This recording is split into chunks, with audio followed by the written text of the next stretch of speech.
In the world of Naruto, there are a whole bunch of different type of ninjas that are spread out across all over the place. They have things that they specialize in. They practice the ninja arts. They utilize their ninja training to use their inner energy or life force, chakra, to do crazy stuff, manipulating different elements with their chakra. Some clans have their own unique perks. Like, for example, the Uzumaki clan having a lot more chakra reserves than the average ninja. The Akatsuki has had many members, but one of the members happened to be a Uzumaki, Nagato Uzumaki, or also known as Pain when he made his debut. Eyes are everything in the Naruto ninja world. You probably noticed because of the Uchiha using the Sharingan and stuff, giving them special abilities others can't use or perks. This could be said for Nagato because, as you know, he has different looking eyes compared to the average human as well, which give him his own perks. Due to having these special eyes, it's kind of similar to how Sasuke could catch on the jutsu a lot faster than others. This eye does the same for Nagato, helping him be able to catch on the different jutsu techniques a lot faster than normal. Another reason why he's so strong is because he literally has Madara's Rinnegan, Madara's eyes,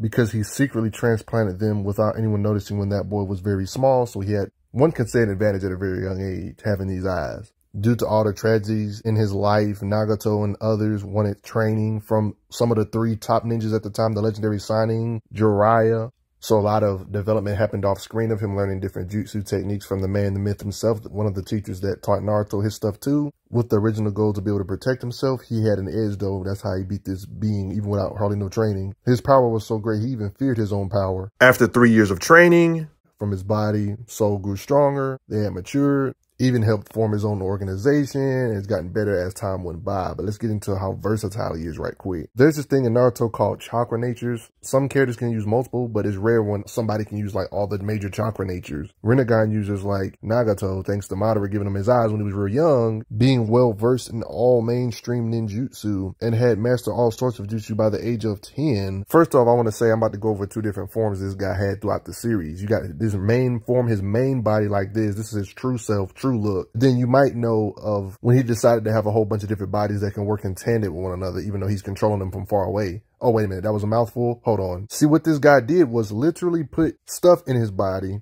stabbed himself up, then stabbed up a whole bunch of different bodies that he can all control. He can make them do whatever he wants, even though he's not actually in danger and he's somewhere far away. Each body having one main technique per body. They literally explain it right here. They literally got pierced with some pillars, chakra receivers to the bodies as a transmitter. Tactically speaking, this is a good strategy to just keep your enemy confused, because while you're fighting supposedly him right here, you're sitting here eliminating each body thinking you're going to eventually hit the real one. That moment when you realize none of these are the real one and the real one is somewhere over here somewhere.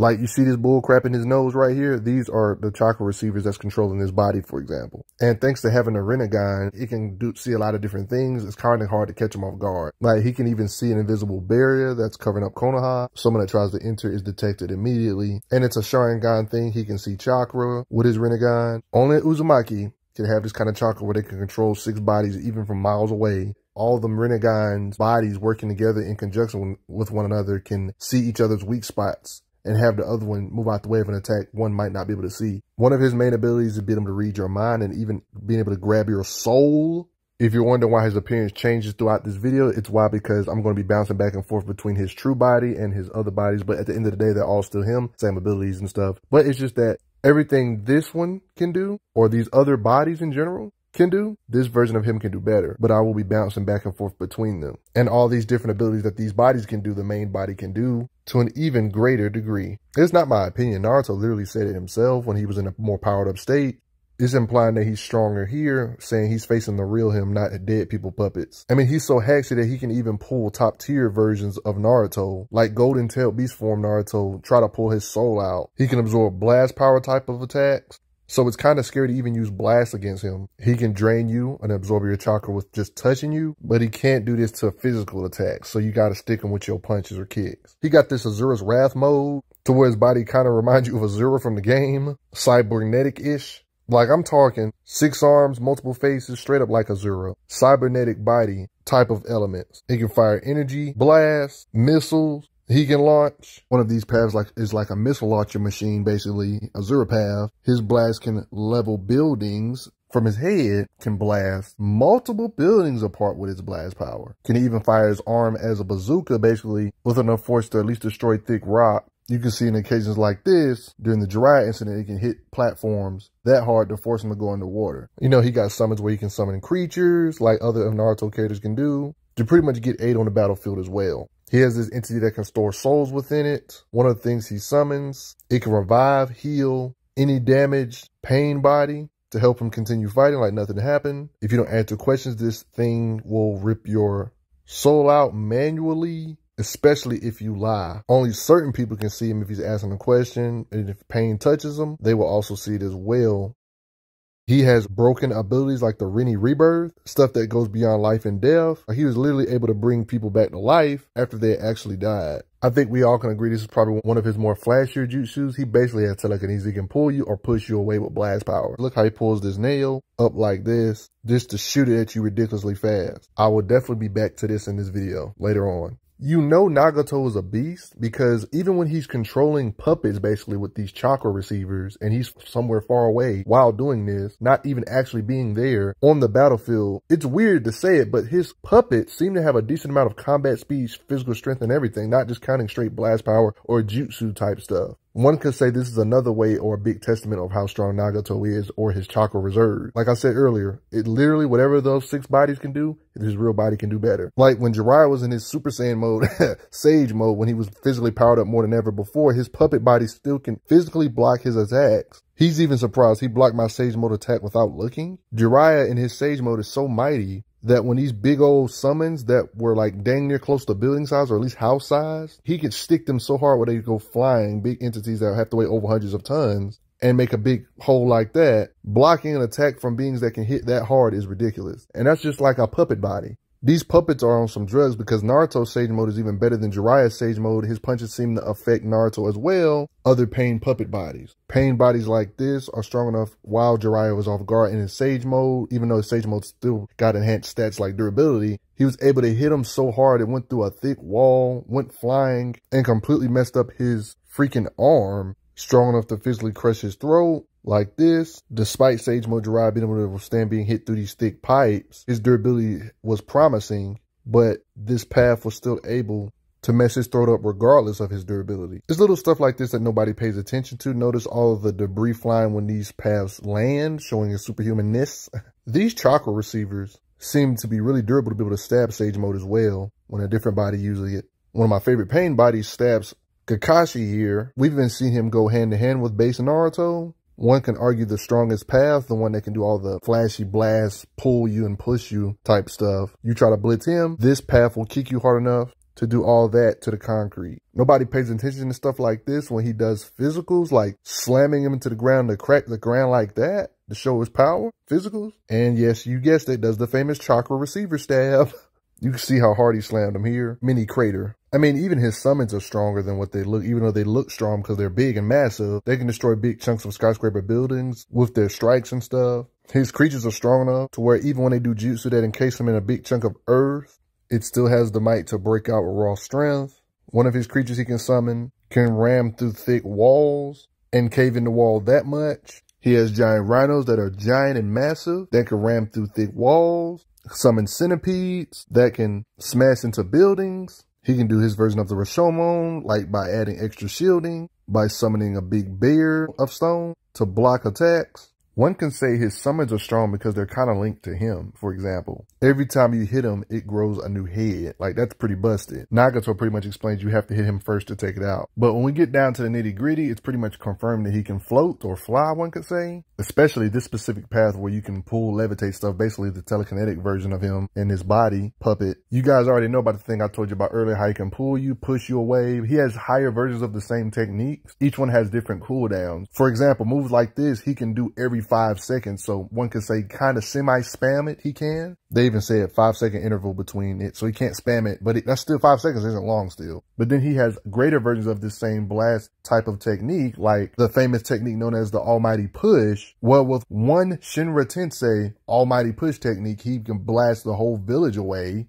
to make a big crater like this with one single attack. This is the one he can't spam all the time though. Already, this technique should pretty much prove he could blow away a mountain if he really felt like it, considering all the buildings he had to blow away, hundreds of buildings in the vicinity. And this is him controlling puppets from miles away. So right off gate, the amount of raw energy he can produce can level an island, probably one could say. When you compare the creator to what he did, he could definitely blast away a couple mountains when you compare big rock formations to what he did. We got another angle of when he blasted the entire Hidden Leaf village away. You can see everything just getting blasted away, pushing all the buildings to the edge with one single attack, y'all. Let's just be happy he can't spam this as his puppet crap, because this did take a lot out of him, shortening his life. And to be able to do it, big wide area effects like that, again, it won't be charged for a while, so he can't just spam that version of the attack over and over. It's literally explained the more power he uses. Like the one that blew away the village, it took a while for it to return, but if he does like the standard one that can blow away buildings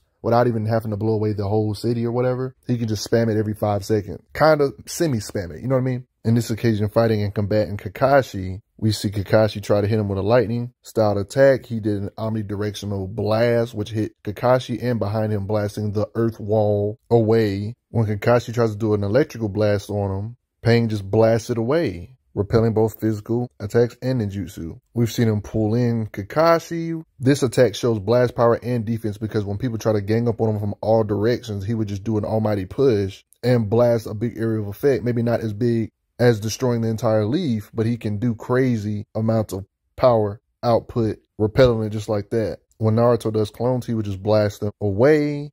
Even when you summon big toads to help you fight big frog-like toads, he will use his almighty push. Even the standard one can blast them off of him that far. Even Chief Toad, all of them have to wait close to maybe close to 1,000 suns. And they go sliding very far. Do I have to add in the fact that he actually one-shotted them too? All three of them, all his bones are broken with that one blast. There's different tailed beasts in Naruto, and their different powers do vary. But let's be honest, no matter which tailed beast we're talking about, for the most part, even the weakest tailed beast, when they do tailed beast bombs, they all can make explosions or blasts that are bigger than mountains. One can say they all can blast apart mountains. Pain literally got in a fight with Naruto when he went berserk mode. Naruto, he has the nine-tailed fox inside of him. There was like 6 tails that were exposed. In this particular occasion, Pain had to fight it out with this. This is one of the rare occasions when the almighty push failed, but you can see the collateral of the shockwave that it did to everything behind him, but it just ended up pushing Pain backwards, sliding back. Naruto's about to blast a bomb at him, tail beast bomb. Pain used the rock to hit him to cause a mountain-sized explosion to have it blow up in his own face. I think we all can agree he has the raw power to hang with tailed beasts. I mean, it's already impressive that these puppets can withstand hits from Sage Mode, Naruto level characters, react to him and keep fighting even though it does send them flying a few times. It just shows that these bodies are really resilient and just strong in general. One of his crazier techniques is different from the almighty push, is this technique called planetary devastation, Chubaku Tensei. For this technique, it was so powerful, due to how much chakra he's already used, he needed to get closer to his real body to perform this. As you see, it looks like he makes a gravitational portal that has such a ridiculous gravitational pull to it. It was sucking up trees. So much of the land was getting pulled up that much was being pulled up to the point where even when the 9-tailed and 6-tailed form Cloak tried to blast it apart, it wasn't enough to break it apart with just a couple blasts. The size of it makes mountain ranges around the area, trees and stuff, look ridiculously small. So just in case any of y'all had your doubts that he can devastate an island big enough to contain the 9-tailed, it's moves like this. Some can argue it's more destructive than the strongest version of his almighty push. The goal of it was to capture the 9-tailed. So even in this nerf state, in this puppeteering type of state, he's still basically a walking nuclear bomb with the raw power to devastate cities. And guess what? He's able to do stuff like this when his power is divided. Imagine when he got all his power in one body. Well, you don't have to wonder no further, because in Naruto, they have this technique called the Ito Tensei where you can bring somebody back to life. This is where we get to see him with all the power in one body. Like, all this stuff I've gone over in this video so far has been technically nerfed compared to what he is like this. So he can do what this body can do, like pushing, pulling, and all that good stuff. Can heal himself, summon them creatures when he wants to. And yes, even do this Mazura's Wrath type stuff, all this in one body. I mean, you already know you're strong when you force the 9-tails to almost enter 9-tail state, entering 8-tail. I remember what happens when you try to use all these shadow clones on him. He will blast them all out of the way. Makes you wonder why he didn't just do this in the first place, being in one body. I mean, when Naruto was even in a greater mode, when he had more control of the tail beast, Pain was still giving him issues because of hacks and stuff like being able to pull your soul, like I've showed earlier. They even go by the list. He's got a pull, a repel, summoning, a ninjutsu absorber, so all your blast is useless. And he's practically doing them all at the same time. Not to mention he can heal himself and pull out this entity to pull your soul out too, to show his power. He's even fighting two Jinchuriki that have really good control over their tail beasts, proving that he's definitely tail beast level. Look what he's using, the Azura arms. Technically, the Ito Tensei, he doesn't really need regeneration because the Ito Tensei would take care of it. When he's in this zombified state, he automatically heals a lot faster anyway, so he doesn't even need to use his healing ability. He's able to push black flames off of him with the almighty push. Flames that'll keep on burning, he's able to counter it that way. Just like how his weaker puppets can do, he can do the same thing as well when it comes to trembling mountains or toppling them over in this state. When it comes to his blast power,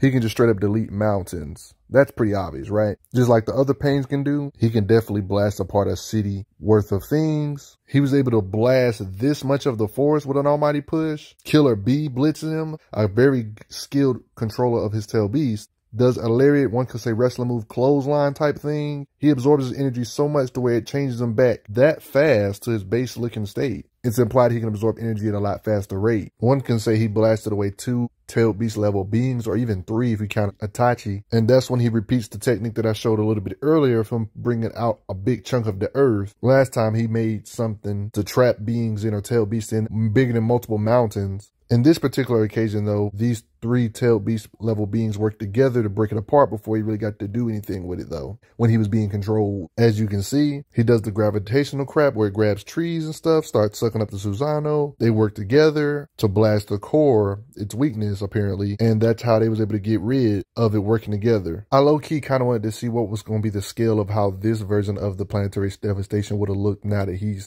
not splitting his power up into all them different bodies. Dude might have been able to make it the size of a small country or something. Who knows? When it comes to his fighting speed, it's not too much to go on, but it's heavily implied. He can hang with the top tier tailed beast level beings when it comes to raw speed and reaction. Reacting to Killer B here, for example. A being like Killer B who has a lot of control of his tail beast state. One of his attacks is close to the speed of light. But even if you don't want to believe Nagato can react close to the speed of light, he has to be at least lightning level fast, because we've seen weaker bodies dodge attacks from Kakashi. In overall speed, he's definitely relative. We've seen him counter way too many blitzes. The lightning jutsu that Kakashi can react to was stated to be extremely fast. I know every lightning attack in this show isn't lightning speed, but this one is implied it is in the data book. Kakashi was able to intercept it, even though he's nowhere in this sight right here. But then the next panel he is, implying combat speed. Even if you don't believe he can react to close to light speed, they should be able to react at least to lightning level fast. Reacting to things coming at him at 200,000 miles per hour at least, right?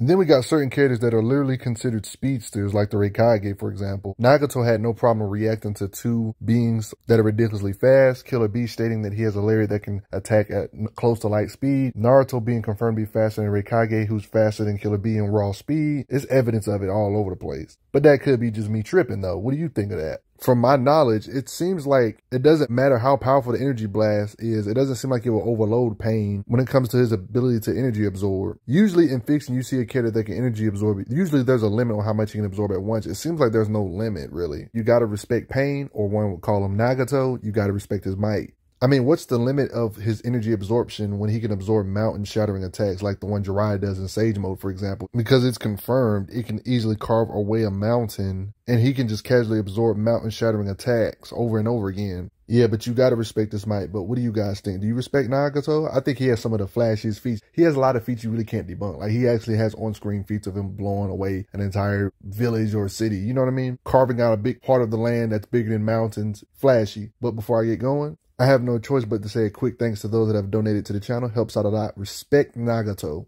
I'm glad you are enjoying your time on the channel. Make sure you check out the playlist on the channel to see other How Strong videos. If you like what this channel is offering, make sure you hit that subscribe button, and I will see you guys later.